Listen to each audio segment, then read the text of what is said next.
This is Decision 2023, a debate for Sullivan County Legislature being brought to you from the Black Library in Monticello. I'm Mike Sickell, News Director for Catskills News. I'd also like to thank our news partner, Mid-Hudson News.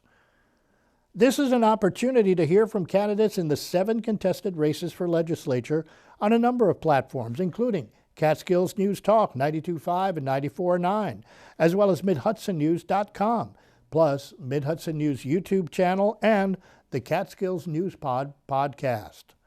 Laborers Local 17 is a proud sponsor of Decision 2023. Feel the strength of thousands of diverse tradespeople working with contractors to recruit and train highly skilled, safe, and productive laborers constructing Sullivan County's water, sewer, roadways, and energy infrastructure. Earning great wages, health care, and a pension. Feel the power of a career with Laborers Local 17. Visit liuna17.com to start on your career path today. Both candidates have been provided with the format for the Decision 2023 debate, and we are ready to begin what I hope will be a spirited, informative, and civil debate on some of the issues facing local voters. Now, the format will consist of 4 segments with 4 questions each. Candidates will have up to 2 minutes to respond, followed by a minute for a rebuttal from the opposing candidate. There are opening and closing statements with each candidate, allotted up to 2 minutes for each. So let's begin with the opening statements by coin toss.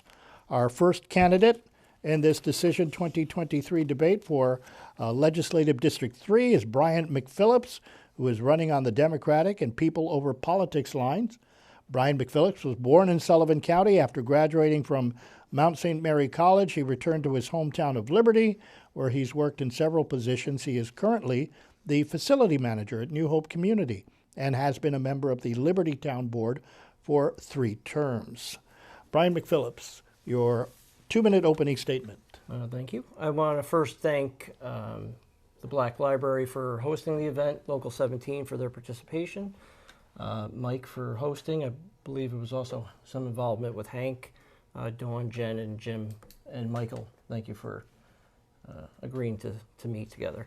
Yes, so my name is Brian McPhillips. I am a 42-year resident of our lovely Sullivan County. About 5 years ago, I built my forever home with my wife, Jennifer, off my parents' property in Parksville. I've been heavily invested in the community. As Mike mentioned, I've been a town councilman for 3 terms now in the town of Liberty. I've sat on numerous boards within the town, chaired the CDC for a while, which I now hold as vice chair. I am the president of the Liberty Cal Ripken Softball and Baseball League. I have a very near and dear part of me for the local youth of the county and the towns. I am a facility manager at New Hope Community. I've been there for about 8 years. I'm also a realtor for Keller Williams. So unfortunately, one of the things that hold us back here is having to work numerous jobs to be able to provide for our families. Some of these things are the reason I decided to take the next step and provide the service I can to the county on the legislative side. I look forward to possibly being able to represent Rockland, Neverskink, and Liberty. More specifically, I'm hoping to get the point across of being on the People Over Politics line. I think for where we are in this county, the days of playing politics should be over, and we should go back to being person-centered and representing our districts in the way that were originally intended to by being elected. Thank you. Thank you, Brian. Our next candidate is Michael Brooks, who is running on the Republican and conservative lines. Michael Brooks, a Grahamsville resident, and professionally has worked with companies within the cable, telecommunication, and information technology industries. He's currently employed with the Center for Discovery as a telecommunications specialist. In public service, Brooks has served 7 years on the Town of Neversink Planning Board, was elected to serve 4 3-year terms on the Tri-Valley School Board, as well as 7 years as vice president and the last 4 as president of that school board. He also served 4 years as a Town of Neversink councilman, and Brooks is currently District 3 legislator and vice chairman of the Sullivan County Legislature, and also chairs the Government Services Committee. Michael Brooks, your 2-minute opening statement. Thank you, Mike. Thank you, Brian, for being here, and I'd like to thank the Black Library and Local 17 for hosting the legislative debates. And thanks to our moderator, Mike Sikel, for making these debates successful and highlighting the issues and the candidates that are running in this 2023 election cycle. It was 20 years ago that I started my journey down the elected public service road. Each office that I've held has had its own unique set of challenges. Each office had, I brought to it my experience with serving the people, having been a coach for many years, and just always being connected to my local town, Gramesville, and Neverskink. But with each office, obviously, comes its challenges. And if we go back 4 years, shortly after this current legislative term began, the biggest challenge of all struck, and it was COVID-19. Early on, there was a lot of fear, unknowns, and just a general lack of understanding on what we were truly facing. It was at that time that I was asked if I would host a series of town hall events, 2 a week for as long as it was needed. Now, the late Alex Trebek, I was not. But I did my best to do my part in facilitating the access to information for you, the residents of Sullivan County. Through all of those early challenges, we set Sullivan County on a course for solid fiscal strength. This is most recently illustrated by the New York State Comptroller's Office report for 2022 that has Sullivan County a no designation. And it's the lowest score we've ever had. 0 is the best. We're currently at 3.3. Thank you. Thank you. Mr. Brooks, first question does go to you. Okay. And I'm going to focus on housing because housing is a real top-of-mind issue here in Sullivan County. What would you say and how would you encourage more residential housing construction to happen in Sullivan County? Well, I think a lot of it, and this will be the theme throughout, is obviously housing is a local, it's a town issue. I mean, we're a home rule state. So zoning and all those, they help the towns, they protect the towns, but on a countywide basis, I mean, I think what we can do is focus on education. I think education, when we invest within, it's hard. I'll back up. It's hard to grow a county from without. So investing within, and hopefully, folks, more kids and more youth will stay here because that's the natural populace from which to grow our local economy. And I think with the fiscal strength that we've shown in the county, because fiscal strength, it adds to taxpayer stability.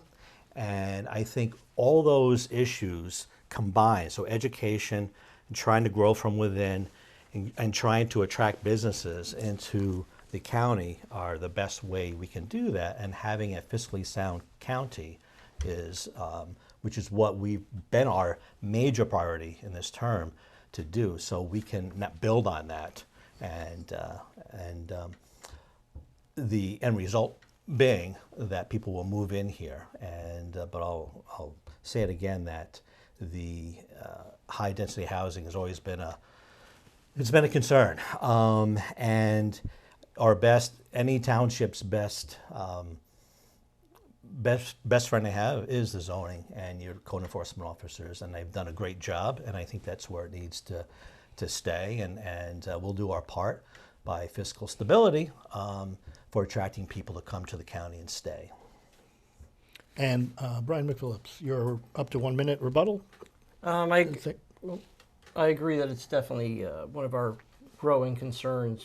From a return of investment side, we are putting our top tax dollars into the school districts, and our return on investment is absolutely deplorable from the amount of kids that actually have the ability to come back and stay here. As a realtor, I know that I feel Sullivan County missed the ball during the last real estate boom, considering that the last one was probably about 40 years ago. I don't know if we'll be able to capitalize on that in the future.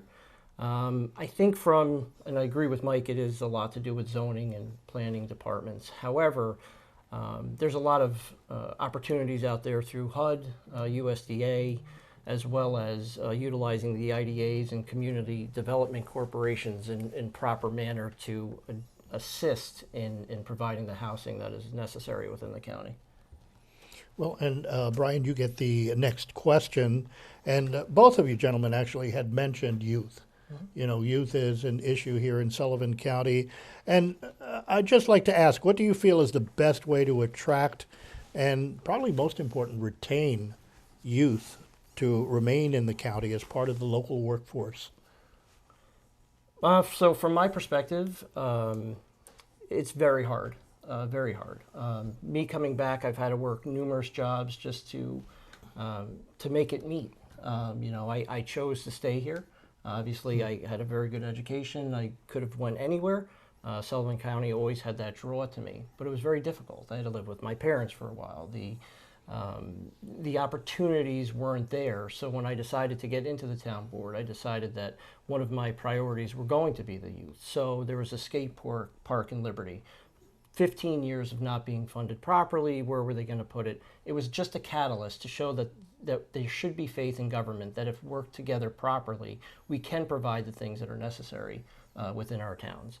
Running the youth softball and baseball league. That's about 500 kids between, we're a little different than, there is a Little League, so we're a little different in Liberty, Rockland, and Sullivan West. However, that's 500 some odd kids that we're giving something for them to do when they're not at school. The job opportunities for the kids, I think, starts from the county level. We can utilize the IDAs more properly to the sense of, yes, they are definitely economic catalysts to bring development here. However, they can also be used for housing so they have somewhere to live. I think one of the chicken and the egg theories is which comes first. So we're chasing these developers, or we're chasing these bigger corporations, but they take one look at Sullivan County and know that we do not have the infrastructure available to support who they feel their workforce development is going to be. So I think by working from the county, and again, back to town-specific representation, we work together with the other legislatures to provide exactly what it is that we're trying to provide for our youth so they do have a future. And Mr. Brooks, your rebuttal on that, on attracting and retaining young people here. Well, it's Sullivan County is unlike other counties, other upstate counties in New York. It's very hard for our youth to stay here, where I think a lot of us parents would like them to stay. It's a collective effort between the experience at schools, the quality of education at schools, and what the towns can provide. I mean, that's the first step. And I'm fortunate, having grown up and lived in the town of Neverskink, you talked about baseball, and I coached many seasons, baseball and girls softball. And those are things where you get a sense of community. And I think then rolling in with what's available at the state level, and New York State is a challenge. It's a tough state. It's high taxed, and that's not only for residents but also businesses. So there's a few different ways that we need to approach this.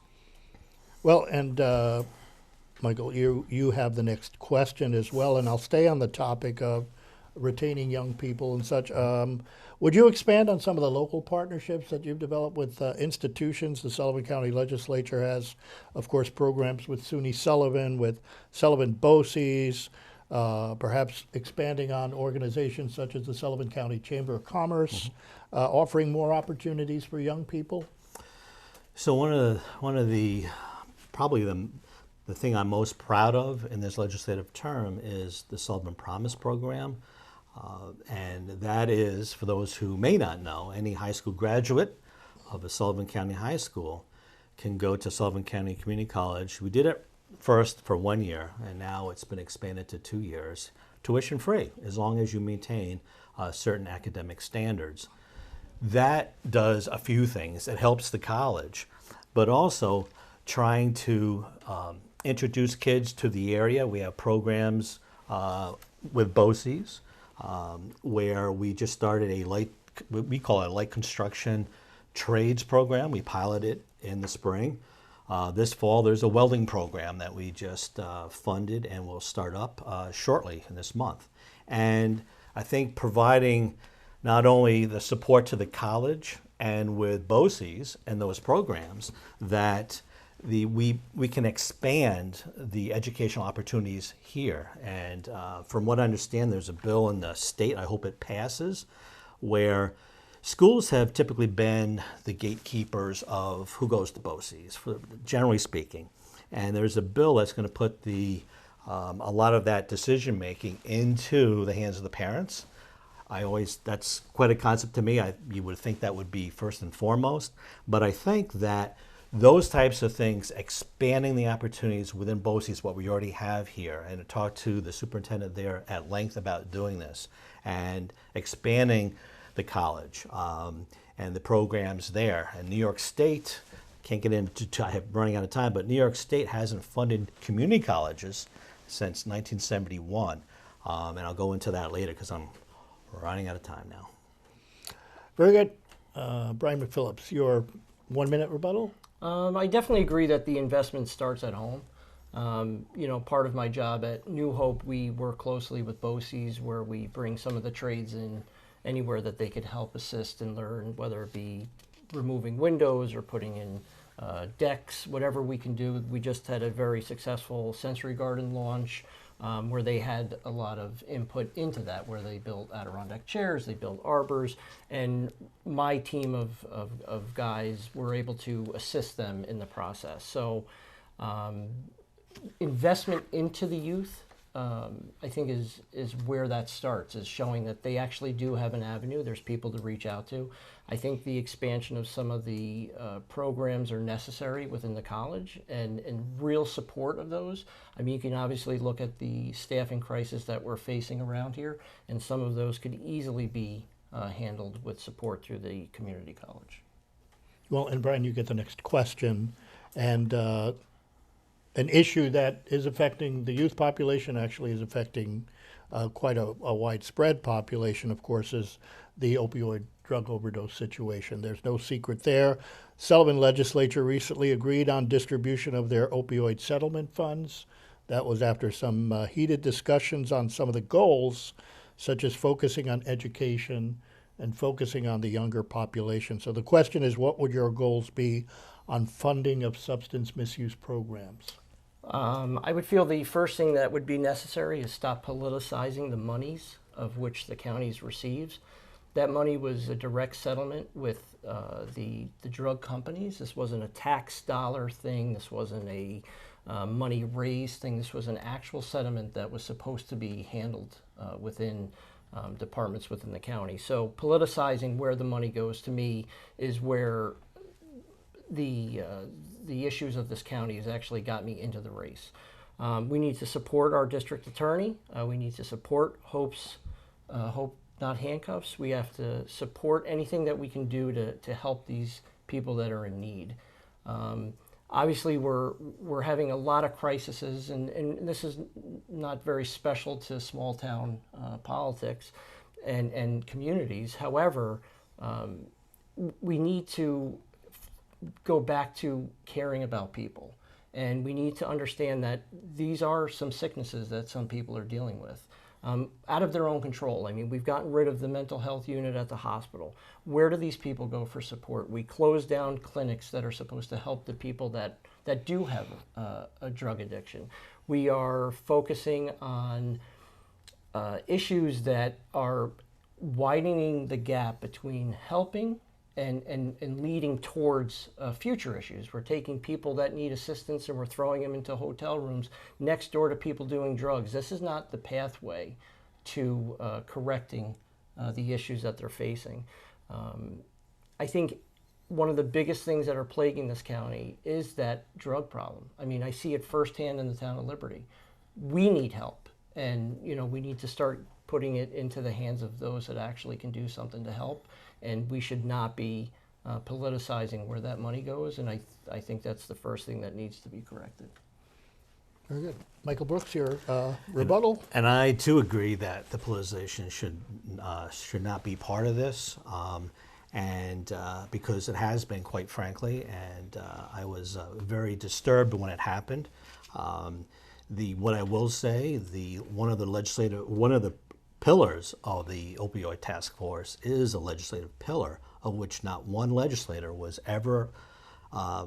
It was never made known to any of us that there was a meeting. That's a problem. And so I think going forward, we know that there's been an issue. We allocated the funding.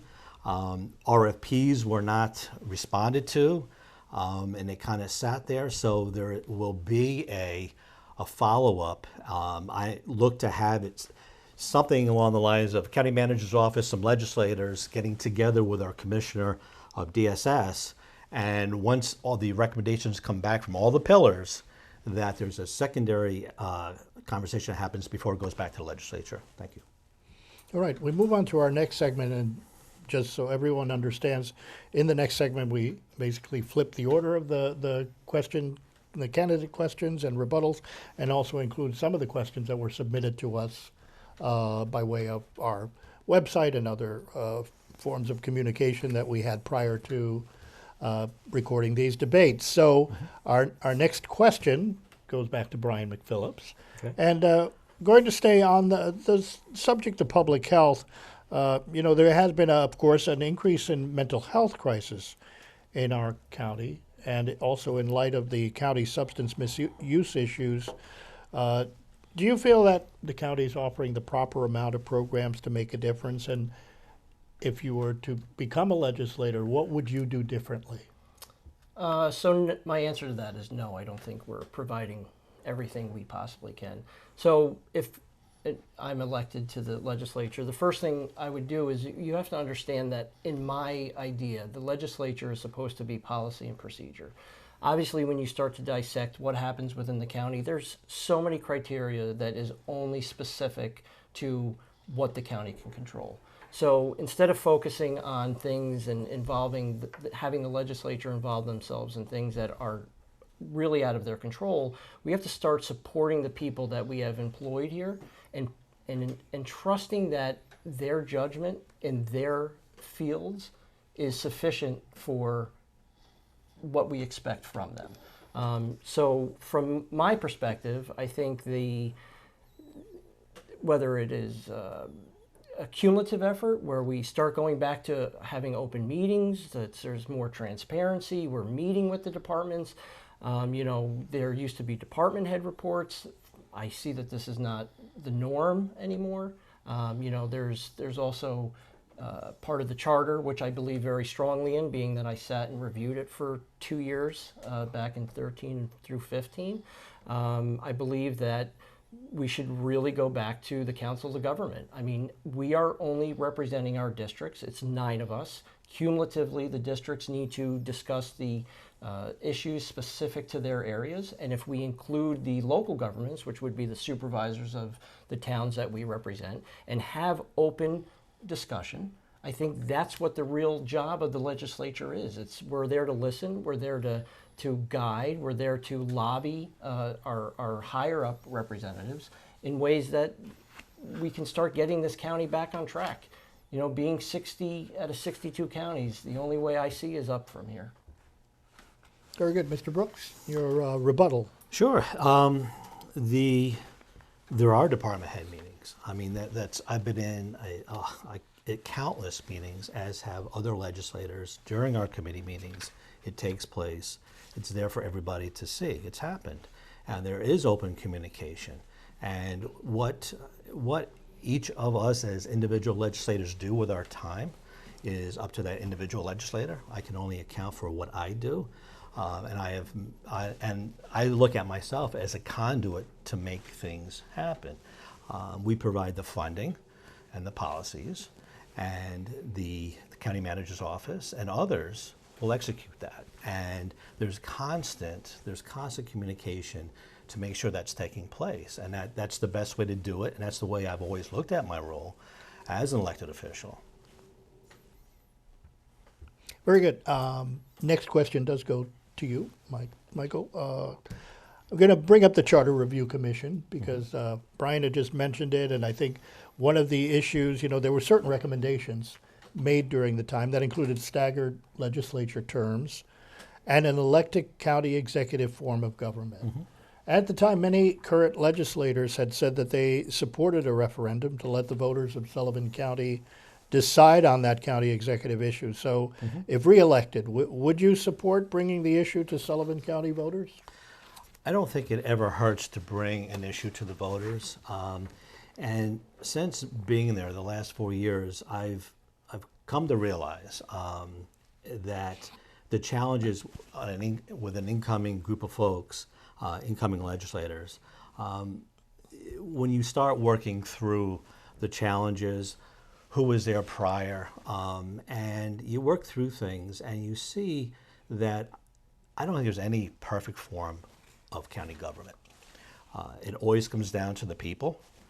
If we have a county executive, if the folks want that, I have no problem putting that out there. But it always does come it comes down to the people that are in office, whether it's a county executive, your county legislators, and whomever else the people elect. I've been in office for quite a while, and I have worked with a lot of folks, both sides of the aisle, strong personalities and weaker ones, and everything in between.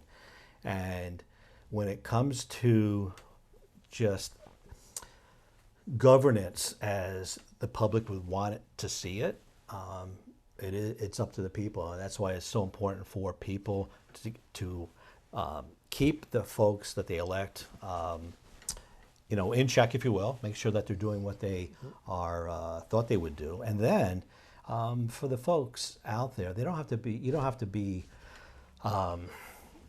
have to know everything about how the government works, but you can trust us. But it's good to have a basic idea because politics, unfortunately, does come into play. And it can get heated. And whether it's this legislature or prior ones, it's happened, and that's part of the process. It's not new.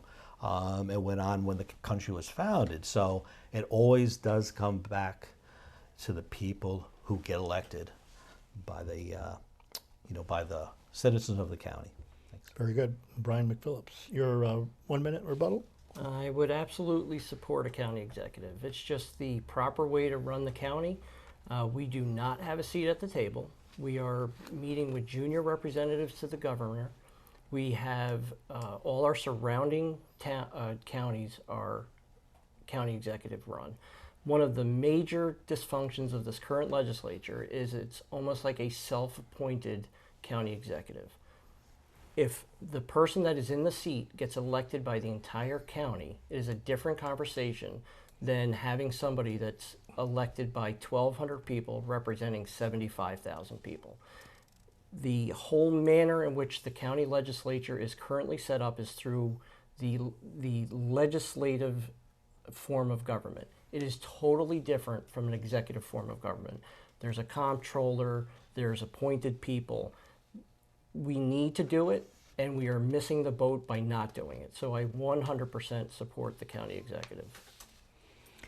Well, Brian, you do have the next question, and I'm going to kind of switch gears here. Okay. And let's move on to another topic that there's no doubt a lot to unpack, and that's the care center at Sunset Lake. There's continued public outcry during many legislative meetings that the county take back control of that facility. What are your feelings? Do you think it is time to dispose of the Infinite Care contractor? And also, as a member of the Liberty Town Board, and I know there have been some tax issues involved in there, what are your feelings on the current situation?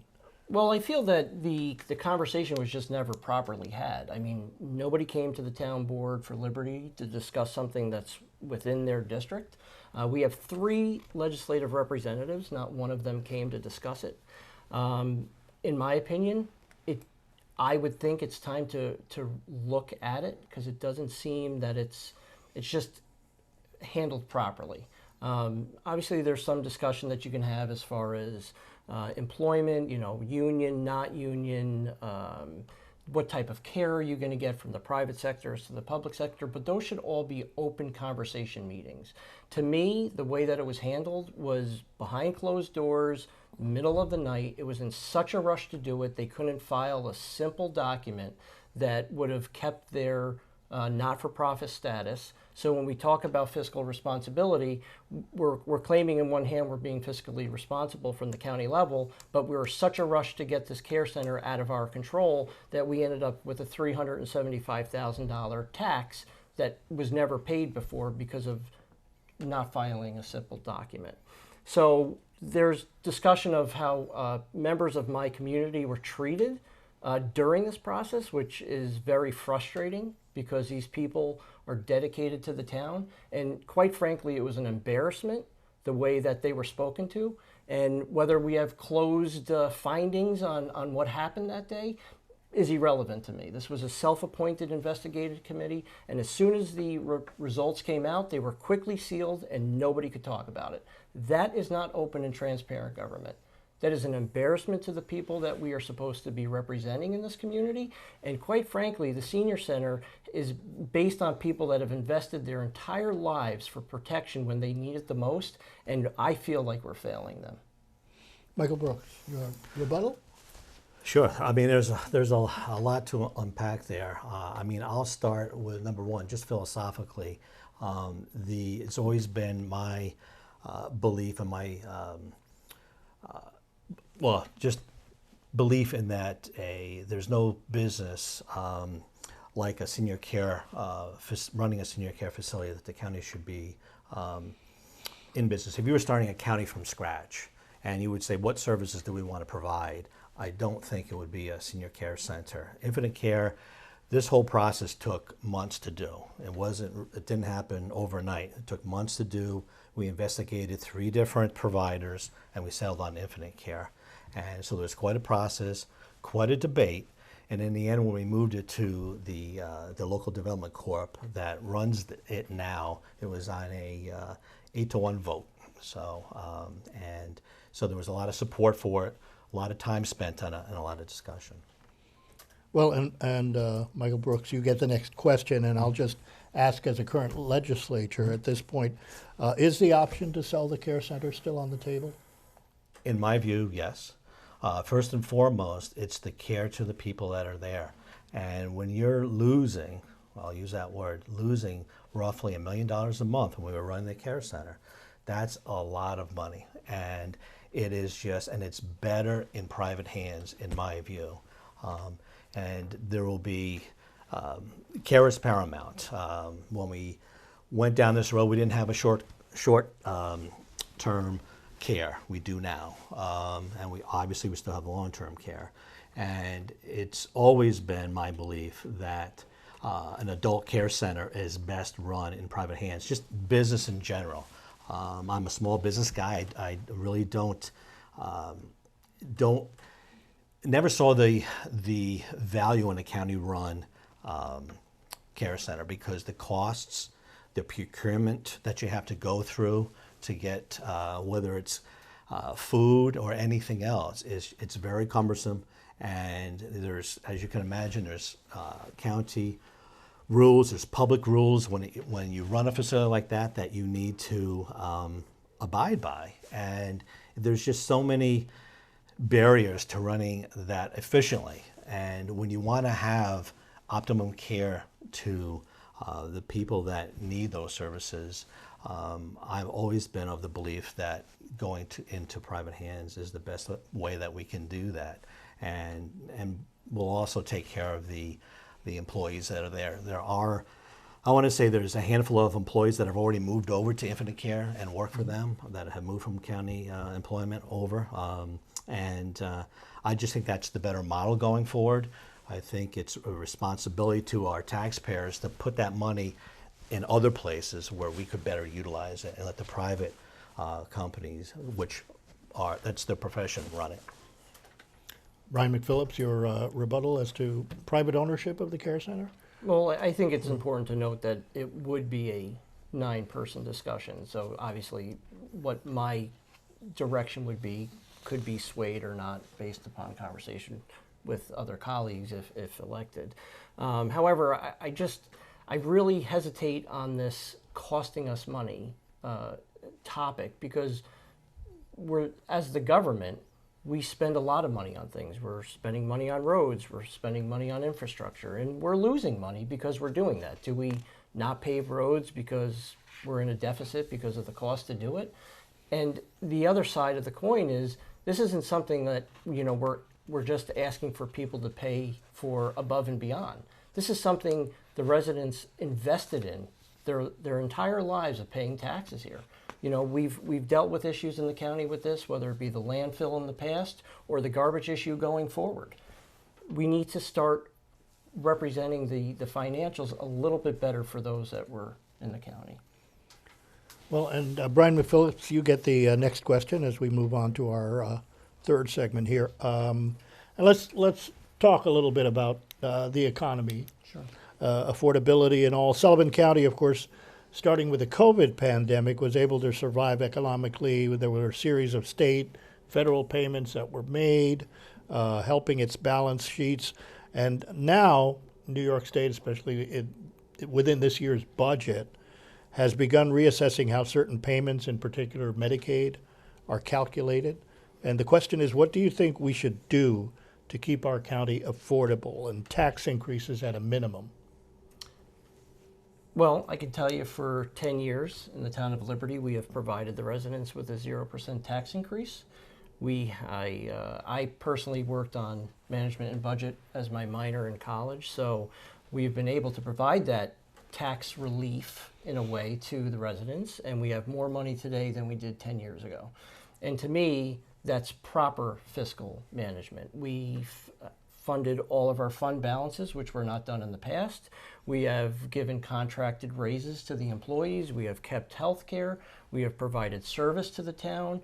And that's all by managing budget issues openly with our departments. And I have to commend the people that I work with. They do a very good job in providing the services for the people of the town.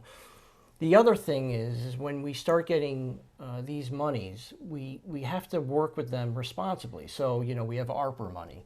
We're not closing shortfalls within our budget with ARPA money and then claiming to be fiscally responsible. We have separate line items for the ARPA money. We're making sure that our purchases are going to things that don't need perpetuity in the future, that these are one and done items that benefit the local municipality. And I would look to bring that same type of budget management style to the county. You know, there's certain things that we need to do to work with our chambers. And again, we were politicizing money, where these are things that bring the economic development to offset the future costs that will come our way due to rising prices, inflation, all these other things. You know, we have to work within the departments and again, have trust in the people we put in these positions to bring the things back to the county that we're looking for. Mr. Brooks, minute rebuttal? Sure. There again, just like Liberty, the folks that we have in the county manager's office, our county manager and others have done an exceptional job with our managing the finances. I mentioned the controller's report that just came out. I can't mention it enough because it goes right to the point of fiscal stability. Because fiscal stability is county stability and it's taxpayers' stability. And I'll just read these because these are super important. I mentioned that we're currently at a 3.3. 0 is the best score you can get. We started out in 2019 with a score of 42.1. We improved to 35.8 the next year, and improvement was made again to the 3.3. And just following that progression, 42 to 35 to 13 and now to 3.3, just goes to show how responsive we've been to the fiscal matters. Thank you. I'm sorry.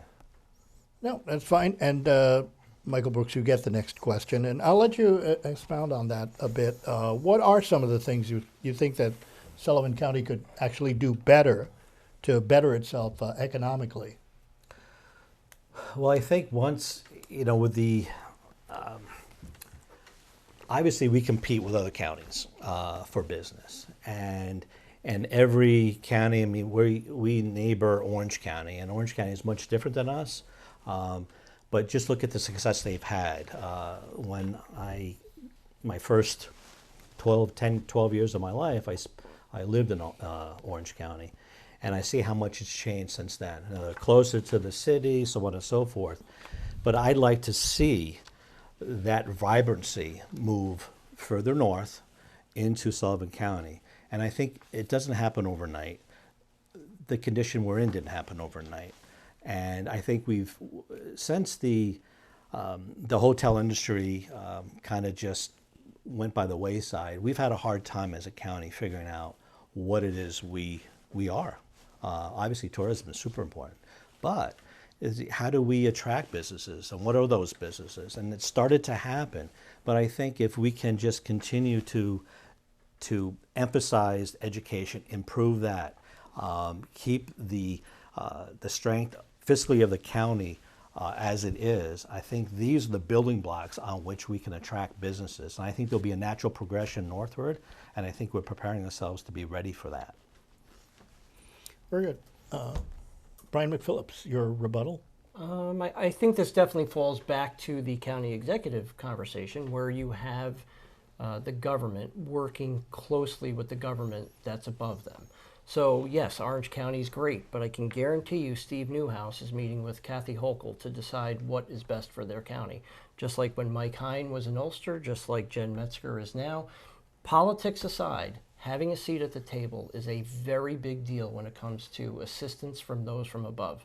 Yes, from a county's perspective, we can only do so much. From a town's perspective, we can only do so much. But if you start working collaboratively with the people around you, this is open, transparent, and effective government. I did not get into politics because of political affiliations. I got in because the people need help. I am sacrificing my life and what I provide for my family to better assist those around me, and I think it starts with that style of government. Well, then we move on to a question for you, Brian. So, okay. Specifically, are you satisfied with the work of the Sullivan County Industrial Development Agency for the county? And specifically, do you propose perhaps any changes or what you feel their focus might be? So going back, because I think this also touches back on that housing question, as the part of the CDC Board for Liberty, which is the Community Development Corporation, that is a catalyst that could be used within municipal government, as well as an IDA. So if you look back to Ryan versus the town of Hempstead, they were deciding that the IDAs have a direct streamline to using housing as well. So yes, economic development is of course a factor. But I also have to look at, Mike mentioned Orange County. When Legoland decided to come to Orange County, they were telling Orange County what they were going to do for Orange County. We're going to build your roads. We're going to give you a highway. Your residents are going to get a year-round pass. I feel Sullivan County is so desperate that they're giving away the bag before the companies even come here. So I think there needs to be a little bit of a realigning in where we're trying to target these areas. Obviously, some areas don't want any type of assistance from the IDAs, and that's perfectly fine if that's within an area you represent. However, I've been, privy to some knowledge sitting on the town board where we've had abatement programs 2 years into a 10-year turn into 25 years. And there was no real transparency that the guidelines that were asked of them were even met.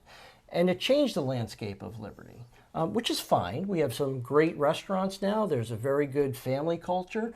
But it does change the landscape. So I think looking at it for just trying to capture whatever's willing to come here might not be the best approach to getting the county out of the hole it currently finds itself in. I think it goes back to having open meetings, putting everything out on the table, and working collectively to drive what's best for the county. And Mr. Brooks, your rebuttal on Sullivan IDA. Well, first, the inference is that things aren't open, and I will disagree with that immensely. Meetings are open. Folks who choose to be part of that, that's another question.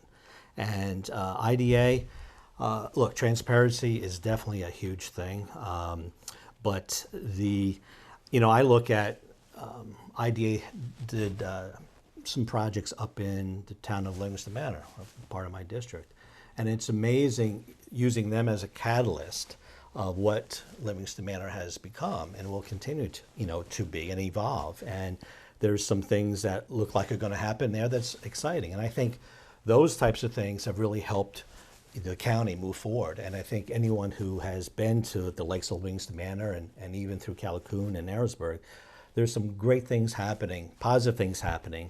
And, IDA was definitely part of that. And I think the membership has changed, and I think that the membership changes has helped them tremendously. Well, and next question to you, Mike. Staying on the topic of the economy and tourism, of course, the issue of the bed tax. The bed tax funds were removed from the SCBA contract, a certain percentage. They've been actually sitting in a bank account with no current plan to spend the money. So how would you address that issue on getting those funds dispersed? Well, yeah, the SVCA, Sullivan County Visitor Association, they were in an enviable position. Currently, even though the whole 85% of that amount did not go to the SVCA with the contract that we're currently under, the sales tax or the bed tax has increased significantly. We're in a very enviable position because of that. The amount that the SVCA has is more than they've ever had, which is great for them. And I think that what we need to do, and I will admit it has not been done effectively, is there's the money that you referred to sitting there, that there's other entities in our county that I think could, in conjunction with the SVCA, could make more of an impact using those dollars to the county. And I'll just go back once again that we don't know how long that will be in this position where that money will be coming in. And I think that I am a little disappointed that the money hasn't been spent to, there were conversations about having we did put an RFP out for events and that kind of thing, and it stalled, and there were differences of opinion on how it should be done. And we need to take that back up, and we need to release that money, whether it is to the SVCA because they did respond to the RFP, or other organizations that potentially could do the same thing. We need to do that because that money can only help us, and those organizations help promote tourism in Sullivan County. And Brian McPhillips, your rebuttal on that? Sure. So again, this is like a growing trend in my eyes. We're holding hostage the money for the opioid settlement. We're holding Sullivan County Visitor Association money hostage. It's politicizing the departments and the need to grovel to the legislature in order to get funds that they're thinking they're supposed to have. It's an ineffective leadership for people to not know how they're going to fund the ideas that they want to do. It's just not the right way to handle it. I think you have to revisit this RFP procedure. I mean, we're here. We have this heated conversation on opioid, and you have, I believe there was 8 legislatures at that meeting, that they want to take a roll call vote right then and there to properly reduce the funds. What the procurement policy of the county is asking for the RFP. If there was a miss in something, whether it's the Sullivan County Visitors Association or the opioids, correct it right then and there. Why are we waiting and sitting on this money? It's not effective leadership.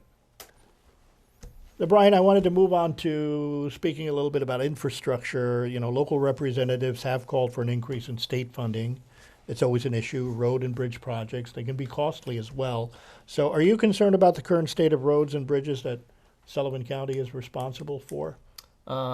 Absolutely. So in Town of Liberty, we've had these issues as far as infrastructure goes. Currently, we're a $6 million budget, so we're nowhere near as much money as the county's working with. But we put about $8 to $1 million into the roads there. So for the Town of Liberty's perspective, and obviously, state spec is going to be different for county roads, but it's about $127,000 per mile to properly build out a roadway.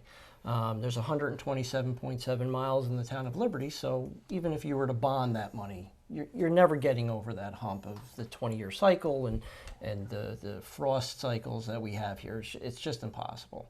However, there's other concerns that are coming down the pike, and we have some labor things coming down the road, which I don't know if people are prepping for, where now we have to pay prevailing wage to the trucking companies that bring in item for this. So these are all just going to be escalating costs.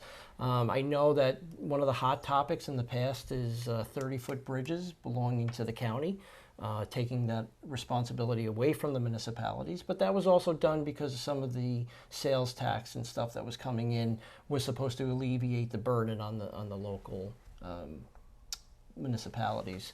So when we look at it from a county's perspective, obviously I've not been able to do all the research on how many miles there are within the county, and there's water infrastructure issues as well. So it's probably a much needed conversation.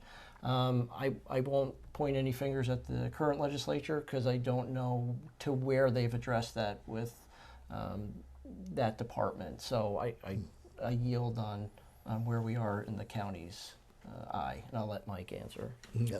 And you do have a 1-minute rebuttal, Mike. So we're doing just fine with that. We've increased the miles of road. Typically, we try and do between 26 and 27 miles a year. This year, I think we're looking to do about 33, 34. We have allotted more money than ever before to roads and bridges without bonding. There was, I want to say the number was $9 million in bonding that had been done previously to roads and bridges, which we paid down early, and have not incurred any new debt. So infrastructure is one of the most important things that we can maintain and need to maintain, and we have that is one of the major priorities for this legislature, not just previous practice, but going forward, if we are fortunate enough to be reelected, that will always be one of the top priorities. Very good. And let's move on and touch on public safety, because it's a big topic in Sullivan County as well. Mm-hmm. Do you feel that local law enforcement has the tools it needs to keep the public safe, and in particular with emphasis on the opioid crisis right now? Well, that's one of the things that needs to be addressed, and I think the additional funding that we'll get will help them. And I do know that recently the law enforcement, so your local, the Liberty and Monticello, and the Sheriff's Department met with, and this was quite a few months ago, but met with BOCES and the schools in our county, and basically came up with what can we do, what can we have that would make our schools safer. And so recently the legislature approved a resolution where there's funding going out to address the list that they put together. So your schools, and there'll be a press release on this soon, but there will be, that was for, breaking into their shields, and there was some ammunition or rifles, quite frankly, that schools had asked for to help keep our kids and the people that work at the schools safe. And this was a list that was put together by law enforcement in conjunction with the schools and BOCES. And we happily, we looked at the list and, decided to fund it. And that resolution was passed a couple months ago. And details are being worked out now as far as the schools. And matter of fact, when you look at the work that they did, and it was amazing to see. And there again, to Brian's point, everybody came together and worked on this, and the outcome is a very positive one for our schools and our children and the folks that work at those districts. Well, and Brian, your 1-minute rebuttal, just speaking on public safety, in particular the opioid crisis. Sure. So I would think that's exciting news to hear if this will be released, Mike. And it's good that we were able to work together. based upon the last meeting when the opioid money was being discussed, to me, the perception it's anything but working together, especially Chief D'Agata for the Village of Liberty strongly stressing his concerns of proper funding. The DA pleading way back when Megan Galligan was DA, pleading for assistance. So I would like to believe that, we're on this open path to protections. I mean, I just don't see that it's really transpiring that way. So it would be one of my focuses to get everybody to the table and make sure that, the opioids are addressed, because that just trickles down to the safety of our kids and where they sit outside of their schools. And so I would look forward to having that conversation. Very good. And we're down to the last set of questions. And Brian McPhillips, you get the last question. General question on the new legislative maps, as you are probably aware. They're about to become official after this election cycle. So should you become a member of the legislature in November, thinking about your district, what are, I would ask, the top 3 priorities? As far as mapping? As far as, no, your priorities as far as getting into the legislature, and with the thought in mind that the legislative districts are shifting somewhat, representing your district, District 3, what would you think are your top priorities? So I would definitely feel the opioid crisis would be number 1. I think number 2 would be open and transparent government. I think just the leadership style for the last 4 years is definitely, from what I'm hearing from people in the streets, is going unchecked and allowing, it to seem that this was a county executive style of government without being so. Is an issue. I think people have expected other people to speak up and maybe curb the direction of some of these meetings, and they had faith in the people they've put in for this, which I feel they're not totally solid on. And one of the biggest crises that we're not talking about, and above and beyond opioids, is just the public safety of the people. So in District 3, I'd be representing some very rural areas. One of the crises that just seems to go unnoticed is this lack of ambulance care. We have transports pulling buses away from the residents. We're getting calls that are 15 minutes long for heart attack victims. I think the safety and the security that the people are looking for, they just don't have that.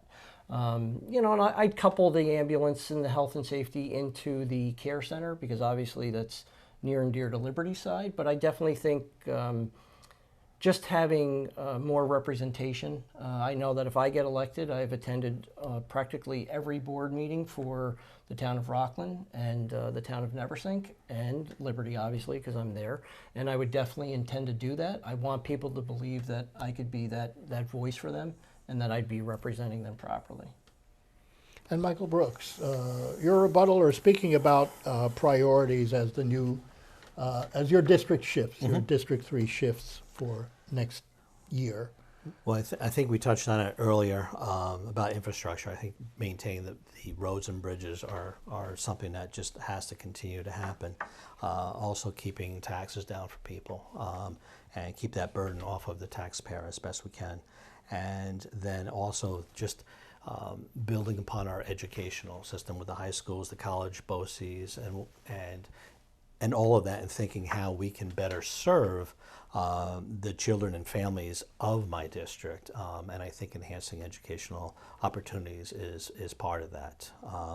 And with my remaining few seconds, I just want to speak to the folks that I've had a chance to meet with in my 4 years as a legislature.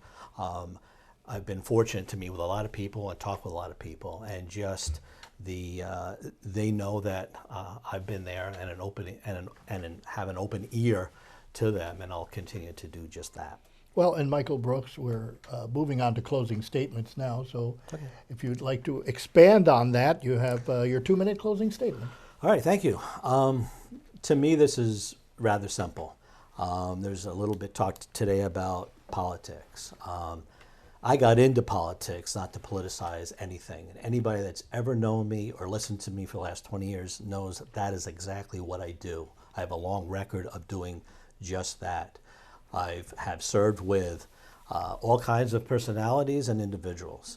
From the outside, sometimes it may look like a certain something, but there's things that go on when you're part of that board, when you're part of government.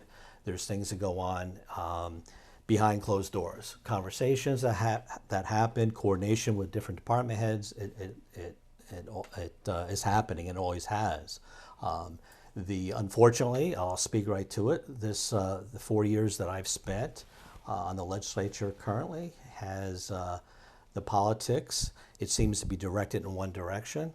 And for those of you who have always put your trust in me, it hasn't been one directional. And that needs to stop. And if I am fortunate enough to be reelected, I will do my best in one seat, one vote to do just that. And it's and sometimes it's not so much, it's ideology, it could be politics, it could be egos, it could be a whole bunch of things. But certainly there's a certain decorum that I think needs to happen. And it hasn't been, like I said, I'll say it again, it hasn't been just one directional. There's been and seeing it firsthand it hasn't been it needs to change, and that means all 9 members need to change that. And so I hope for your support.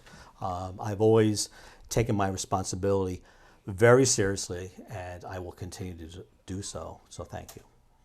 Thank you, Michael Brooks. Brian McPhillips, your 2-minute closing statement? I'd just like to thank everybody for putting this together, Mike for some quality discussion. I just want to let people know that just like I've represented them for the last 10 years in Liberty, that I would continue to do so. Every job I've ever held in my life has been a personal sacrifice for me to provide for others. Being in politics is no different. My job at New Hope is no different. When I was the support services manager and property manager at Granite Associates, it was no different.